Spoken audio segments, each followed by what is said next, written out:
Kamu tahu nggak sih, ternyata vaksinasi dulu dilakukan dengan memasukkan keropeng atau bekas luka ke dalam tubuh.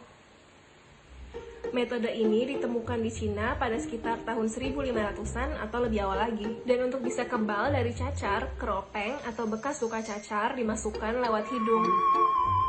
Keropeng atau nanah diambil dari orang yang terkena cacar. Semakin ringan kasusnya, semakin baik. Keropeng atau nanah ini kemudian dicampur dengan ramuan herbal, lalu diuap selama sebulan atau lebih. Tujuannya untuk melemahkan si virus. Material dari ramuan ini kemudian ditiupkan lewat pipa ke hidung si pasien. Nah, biasanya pasien akan terinfeksi ringan cacar dulu sebelum kemudian sembuh dan akhirnya kebal seumur hidup. Namun biasanya 1-2% meninggal karena metode ini.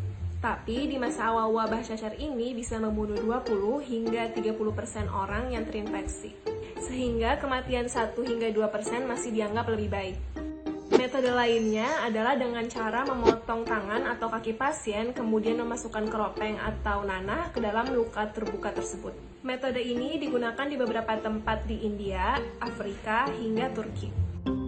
Akhir tahun 1700-an, metode yang lebih baru dikembangkan di Inggris oleh seorang dokter bernama Edward Jenner. Jenner menemukan kasus mirip cacar pada sapi peternakan yang menularkan para pekerja di peternakan sapi.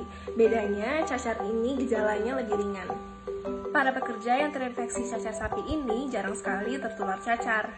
Nah, pada tahun 1796, Jenner kemudian menyuntikkan cairan dari bisul cacar sapi ini kepada anak-anak para pekerja di peternakan. Dan metode ini berhasil munculkan kekebalan terhadap cacar. Jenner memberi nama metode ini vaccination dari bahasa Latin vacca yang berarti sapi.